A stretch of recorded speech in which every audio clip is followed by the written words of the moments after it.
¿Cuánto dinero sueles jugarte en un año? Son varios millones. Hay que contar que tú también tienes unas pérdidas. Es exactamente igual que la facturación de empresa. Luego el beneficio neto es diferente. Hoy nos acompaña el actual número 1 mundial, ojo, World Number 1 de póker en vivo, Adrián Mateos. ¿Cómo extrapolas eso a la intuición en el póker? Cuando estás sentado... En el póker es muy relevante porque al final tú ten en cuenta que cuando yo me siento en una mesa, cuando juego niveles más altos sí que suele ser la gente más habitual y la mayoría de veces nos conocemos. Pero cuando son torneos multitudinarios que juega muchísima gente, yo llego a la mesa y no conozco a nadie muchas veces. Entonces, no sé si una persona va a jugar más agresivo, si una persona es profesional o no lo es. Vale. Entonces, al final los prejuicios son muy importantes y qué opino de la persona simplemente por cómo viste, por cómo se sienta, por cómo habla. Entonces tengo que estar analizando eso. También es muy importante saber cómo me perciben a mí, porque si al final si yo juego con un parche de Winamax en el pecho, la gente ya sabe que soy profesional. Entonces yo sé que la gente ya sabe que soy profesional. O si hay cámaras alrededor grabándome o gente pendiente de lo que haga o no haga, ya saben que soy medio famoso en ese mundillo. Entonces al final el saber cómo me percibe la gente es muy importante. Entonces cuando yo tengo ese estatus en la mesa más alto que el de la mayoría, hay gente que me percibe como, hostia, este es bueno, no voy a jugar contra él. Y hay gente que percibe eso al contrario. Bueno, pues voy a intentar pegarle, voy a intentar ir a por él, que va flipado, se piensa que me va a ganar, pero yo tengo más ego, soy mejor.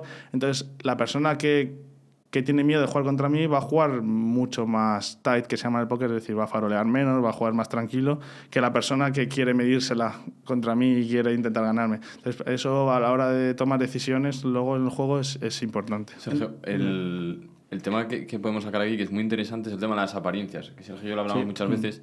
Claro, en el mundo de la empresa también es muy curioso cuando llega la gente a la mesa, sobre todo cuando son empresarios grandes, que empiezas a ver gente pues camisetas horteras o cosas un poco raras, relojes de alto coste. En el póker, ¿qué similitudes hay? ¿Es lo mismo? Sí, es lo mismo. O sea, tú te llega un tío, claro, no lo mismo llega una persona por ejemplo, los jugadores de póker profesionales son jóvenes normalmente. Entonces, las personas de mayores de 40 años normalmente ya no son profesionales. Eso ya te da bastante información. Luego, si va con un reloj que vale 200.000 euros en la muñeca, lo más probable es que no sea jugador profesional. Lo más probable es que sea un empresario de éxito que simplemente... ¿Ah, sí? ¿No puede ser porque se le haya ganado por el póker? Hostia. Sí puede ser, pero es raro. Que tenga 40 años y un reloj de 200.000 en la muñeca es raro. O sea, porque hay quieres decir que es muy raro que una persona llegue a ganar tanto dinero como para... Y que yo no le conozca. Ah, entiendo. Claro. Entiendo. Porque sepa que los profesionales que han ganado mucho dinero son todos conocidos, y especialmente por mí que llevo 10 años en la industria. Claro, pero si es una persona que no conozco, que es mayor y que tiene un reloj que vale muchísimo dinero, es un empresario de éxito o alguien que se dedica a algo que le va muy bien. Entonces, ese perfil de jugador de media va a jugar peor que un chaval joven de 22 años que le ves... socialmente con menos capacidades, pero claro que la parte del póker, la parte técnica del póker va a jugarla mucho mejor porque seguramente sea profesional, seguramente se dedique a ello y esté todo el rato estudiando sobre eso. Entonces, yo no puedo tener la misma estrategia contra el chaval de 22 años que contra el empresario o el desconocido de 40 que es millonario. Entonces, juegan diferente y yo me tengo que adaptar a eso. Entonces es verdad, porque yo con Juan, yo le dije a Juan, además lo dije hace una semana, le dije, a partir de ahora, todo lo que yo prejuzgue en mi cabeza va a ser la verdad. Es decir, antes era como, no prejuzgues a la gente porque a lo mejor luego te das una sorpresa. Yo me he dado cuenta que gente que parecía un pieza de primeras, pero camuflados así como que hablaba muy correcto y tal, lo acabas conociendo un poco más y es un pieza. O sea, siempre. Entonces, ¿tú ves que se acaba cumpliendo la mayoría, el 80% de las veces, los prejuicios con la realidad de esa persona o no? Yo diría que... También es cierto que yo me considero bastante bueno, pero yo diría que a lo mejor el 99-98% de las veces acierto. O sea, es bastante alto. O sea, alguna vez te sorprende, pero... a mí me gusta mucho Emilio Duro, no sé si le conocéis. Sí. He leído varias charlas de él, he visto varios vídeos suyos y él decía que cada uno tiene la cara que se merece. Que si uno tiene cara cabrón, es muy probable que sea un cabrón. Y si uno tiene cara buena persona, es muy probable que sea buena persona. Siempre hay excepciones, pero las apariencias son bastante importantes y al final, aunque no quieras, todo el mundo prejuzga. Cuando tú conoces a alguien, la forma en la que viste, la forma en la que habla, la forma en la que se comunica, o qué te han dicho de él antes, o qué habla otra gente sobre esa persona, aunque tú no la conozcas, ya va a influir en tu primera opinión. Vale. Y eso tienes que tenerlo en cuenta. Y puede que haya gente que diga, no, pero no es justo porque tal, pero la vida no es justa. O sea, al final tú te tienes que adaptar a lo que hay y las reglas del juego son estas y la gente te va a prejuzgar. Entonces tú pues tienes que intentar cambiar eso a lo que te convenga, que cómo quieres que la gente te perciba, ¿sabes? ¿Hay alguna anécdota graciosa de estereotipos de gente o sea, como muchas personalidades en una misma mesa y decir, joder, parece esto una jungla? O sea, aquí yo solo rodeado de este tío que está con el Rolex y no sé qué, otro que va con, Sí, con claro. 3 novias. O sea, ¿te ha pasado alguna vez estas situaciones o no? Sí, sobre todo en torneos así más multitudinarios, que son torneos especiales, donde juegan miles de personas y tal. Sí, claro, yo a veces llego a la mesa, porque cuando juegan niveles más high roller, que se llama, que son más caros y que al final son perfil, el 80% son profesionales. ¿Cuánto gente puede costar un high roller con- para que la gente lo sepa? Depende, hay de muchos precios, pero, o sea, high rollers a partir de 10.000 se suele llamar hasta 1 millón. Hay algunos torneos de 1 millón, Para 250.000 participar. dólares, etc. 1 millón para participar. Sí, bueno, esos son especiales. Han hecho Muy difícil. solo 3 o 4 en la historia, pero sí, eso sería lo máximo. Y sí, bueno, o sea, obviamente tú te sientas con un señor, pues un granjero de Kansas, un empresario de éxito de Nueva York Claro. y un chaval joven de 22 años de Estonia. Y, Es brutal, ¿eh? Y claro, tú no puedes jugar igual con lo mismo. O sea, yo no puedo jugar exactamente igual contra el de Estonia que contra el granjero de Kansas, porque van a jugar diferente, porque su vida es diferente, porque su approach, o sea, sí, bueno, es que no sé decirlo, su approach al juego es diferente. Entonces me toca adaptar, sobre todo para ser un buen jugador de póker en vivo te tienes que adaptar a ello. Cuando juegas online es diferente porque al final tienes menos información, tú al final estás jugando detrás de un nickname y no sabes si fulanito 1, 2, 3, 4 tiene 30 años o tiene 60. Vale. O si pesa 120 kilos o si pesa 40. Entonces, como no tienes información, pues te tienes que basar tus decisiones más en la técnica del juego y más en la matemática. Pero cuando juegas en vivo, todos estos aspectos, aparte de la técnica y la matemática del juego, que sigue siendo la parte más importante, esos pequeños factores te hacen tomar mejores decisiones y es lo que marca la diferencia entre un buen jugador y uno muy bueno de élite.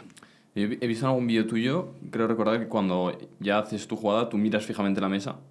Lo haces para que no te analicen la cara. Claro, o sea, tú cuando igual que yo soy bueno analizando gente, la mayoría de mis oponentes profesionales y tal están muy acostumbrados también. Entonces hay gestos no verbales, hay tells que se llaman en el póker, que son expresiones de gestos no verbales que pueden marcar un poco qué mano llevas o qué tipo de mano llevas. Entonces, cuando juegas al póker intentas saber qué mano lleva el rival y también intentas ocultar la tuya, o sea, que la gente no lo sepa. Entonces yo, por ejemplo, cuando estoy en un bote muy grande y voy all-in y yo he terminado mi mano, yo he terminado mis decisiones y yo simplemente estoy esperando a que mi rival decida si pagar o no pagar, yo me quedo mirando un punto fijo todo el rato e intento no pensar en la mano o en otras cosas que me abstraigan para que el rival no me lea, ¿sabes? Y tener como una rutina siempre de hacer siempre lo mismo y da igual que si tengo buena mano o mala mano, hacer siempre lo mismo para que la gente no lo pueda leer. Yo creo que este tema lo vas a abrir, es muy interesante porque al final es algo que se puede aplicar en los negocios, en una negociación, en conociendo a un empresario que acabas de conocer nuevo, a una persona que acabas de conocer y puede que sea tu amigo o puede que vaya con malas intenciones. Me gustaría hablar de ese lenguaje no verbal, de cómo tú poder transmitir lo que quieres transmitir con el lenguaje corporal y cómo leer un lenguaje corporal de una persona. O sea, ¿qué trucos podrías aconsejar a una persona que por ejemplo, yo qué sé, pues si estás así, vas a transmitir esto, o cuando tú veas a una persona que actúa así, no sé qué? Depende, o sea, yo no soy ningún experto en lenguaje no verbal, muchas veces más bien es por experiencia e intuición que porque, o sea, he leído varios libros, he visto bastantes vídeos sobre el lenguaje no verbal, pero más de cómo actuar tú, simplemente cuando juego al póker lo que intento es actuar siempre de la misma manera. No tengo buenas cartas, actúo de una manera, tengo malas cartas, actúo de otra. Entonces, pues eso, y básicamente que me ganen en la parte técnica, matemática del juego y no darle ese pista extra de la no verbal. Entonces yo mi único approach en cuanto a jugar mi lenguaje propio no verbal es intentar no dar pistas. Con eso me vale. En cuanto a analizar a otra persona, pues depende, o sea, hay muchos factores, o sea, desde gente que cuando empieza la mano está mucho más tensa, o gente que está hablando una conversación y cuando ve la mano para de la conversación y a veces la para, a veces no. Entonces eso cambia, claro, porque cuando tienes una mano muy importante o sea, te vas a jugar un bote importante, la gente se pone más nerviosa, más tensa. Entonces tú luego puedes hacer adaptaciones en función de eso, ¿sabes? Tu estrategia. O la vena del cuello, la cara tuya está cuando estás muy nervioso tiembla mucho más rápido el pulso. Entonces la gente cuando farolea normalmente se pone muy nerviosa. Cuando está un bote grande, por valor, también se pone muy nerviosa, pero ¿qué pasa? Cuando tienes buena mano, la vena se relaja antes. Tarda menos en relajarse. Cuando estás de farol, tarda más en relajarse. Hostia, ¿pero la vena se ve? ¿Se puede apreciar? Hay gente que es más y hay gente que menos. Eso ya depende de cada persona. Pero sí, se nota. Normalmente Claro, yo por ejemplo, yo soy una persona que cuando estoy en un ambiente en el que estoy tenso, tiendo a subir mucho la temperatura de mi cuerpo. Y a lo mejor me pongo a sudar, me pongo a estar rojo. Eso en cierta parte es mi genética contra mí, ¿no? No es algo que yo pueda, es algo que puedo entrenar yo. Porque eso es algo mío de que, joder, es una putada que tengo, ¿no? Ese aspecto, una persona de póker va a saber perfectamente cuando estoy nervioso o cuando estoy tenso, porque se me nota enseguida.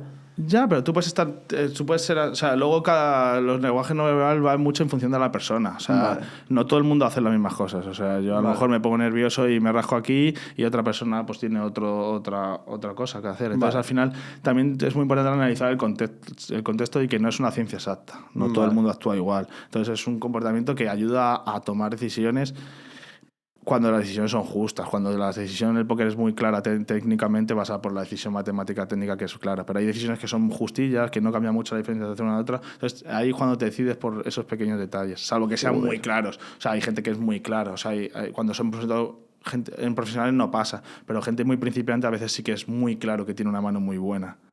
Hay, por ejemplo, una muy habitual que hace mucha gente es, por ejemplo, tiene una mano muy, muy buena, por ejemplo, que no puede perder. Tiene la mejor mano posible y quiere meter todas las fichas al centro. Entonces tú la apuestas y él empieza a exagerar, a poner malas caras, como si estuviese pasándolo mal, como si tuviese una decisión difícil. Y luego al final dice all-in y te sube más tu apuesta. Entonces eso es siempre una mano muy fuerte, por ejemplo, porque nadie está sufriendo para luego cambiar y meter y subir y va a ser de farol. Normalmente cuando la gente tiene farol, lo que intenta es pasar desapercibido, que es lo mismo que cuando mientes. Cuando la gente miente, intenta pasar desapercibido.